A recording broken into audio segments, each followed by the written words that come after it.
Welcome to our YouTube channel. ఇక్కడ చూసుకోవచ్చు application status వచ్చేసి రిజెక్టెడ్ బై ఎండి అని చెప్పి చూపెడుతుంది. ఇది వచ్చేసి లీస్ట్ టైప్ గురించి మాట్లాడుకునే ముందు కొత్తగా మన ఛానల్ విజిట్ చేసినట్టయితే సబ్స్క్రైబ్ చేసుకోండి, అలాగే లైక్ చేసి సపోర్ట్ చేయండి. ఇందిరమ్మ ఇల్లుకు సంబంధించి ప్రతి ఒక్క అప్డేట్ మన ఛానల్ ద్వారా మీకు అందించే ప్రయత్నం చేస్తాను. ఇక వివరాలకు వెళ్ళిపోదాం. ఇందిరమ్మ ఇల్లుకు సంబంధించి అప్లికేషన్లు అయితే రిజెక్ట్ అయితే చేస్తున్నారు ఎండి గారు. ఎందుకు చేస్తున్నారు ఏంటి అనేది వీడియోలో పూర్తిగా మాట్లాడుకుందాం. వివరాలకు వెళ్ళిపోతే లీస్ట్ 1, లీస్ట్ 2, లీస్ట్ 3 ఈ మూడింటి గురించి మాట్లాడుకున్నట్లయితే first MPDO pending for approval అయితే చూపెడుతుంది.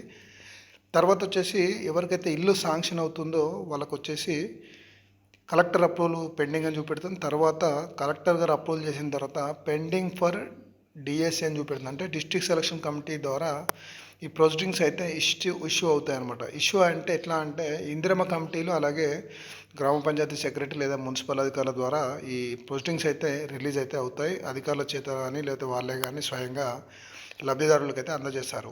ఆ తర్వాత ఈ లబ్ధిదారులు అయితే ఇల్లు కట్టుకుంటారు. ఇప్పుడు ఈ లబ్ధిదారులు ఇల్లు కట్టుకుంటే బాగానే ఉంది, మరి రిజెక్ట్ ఎక్కడ అవుతుందని చెప్పి మీకు డౌట్ రావచ్చు. అయితే ఇక్కడ చూసుకున్నట్లయితే లీస్ట్ 1లో ఇప్పుడు చాలామందికి ఆర్సీసీ రూఫ్ అని చెప్పి పడ్డది కదా. ఆర్సీసీ రూఫ్ ఎవరికైతే చూపెడుతుందో చాలామందికి ఈ మధ్యలో జిఎంఎఫ్ దగ్గర అలాగే ఈ దగ్గర రకరకాలుగా పేమెంట్ దగ్గర అయితే ఆగిపోయి పెండింగ్లో అయితే పడిపోయింది అనమాట. అందులో ఎవరికైతే ఈ ఆర్సీసీ హౌస్ చూపెట్టి ఇంటెల్ లీస్ట్ టైప్ 3 అలాగే లీస్ట్ టైప్ 1 ఎవరికైతే చూపెడుతుందో అందులో ఒక్కొక్కరిగా ఎండి గారు అయితే రిజెక్ట్ అయితే చేస్తున్నారు.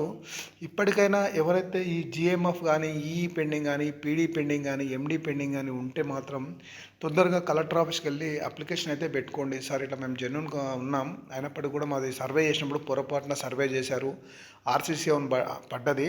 ఇప్పుడు ఆర్సీసీ హౌస్ అని పడట్ల ఇంటెల్ లీస్ట్ టైప్ 3 అలాగే లీస్ట్ టైప్ 1 చూపెడుతుంది. దానివల్ల మాకు ఈ అప్రూవల్ అనేది చేయట్లేదు ఏ అధికారులు అని చెప్పి మీరు కలెక్టర్ దృష్టికి తీసుకెళ్తే కలెక్టర్ గారు ఏం చేశారంటే హౌసింగ్ డిపార్ట్మెంట్కి ఫార్వర్డ్ చేశారు. హౌసింగ్ డిపార్ట్మెంట్ నుంచి డైరెక్ట్ ఎంపీడీఓకి వెళ్తుంది. ఎంపీడీఓ గారు గ్రౌండ్ లెవెల్లో వెరిఫై చేసి మళ్ళీ హౌసింగ్ డిపార్ట్మెంట్కి పంపిస్తారు. ఆ తర్వాత పేమెంట్లు అయితే పడతాయి. లేదంటే మాత్రం ఇట్లా రిజెక్టెడ్ బై ఎండి అని చెప్పి వస్తుంది. మీరైతే త్వరగా నేను చెప్పినట్టుగా ప్రయత్నం చేయండి, 100% పేమెంట్లు అయితే పడతాయి. Thank you for watching our YouTube channel.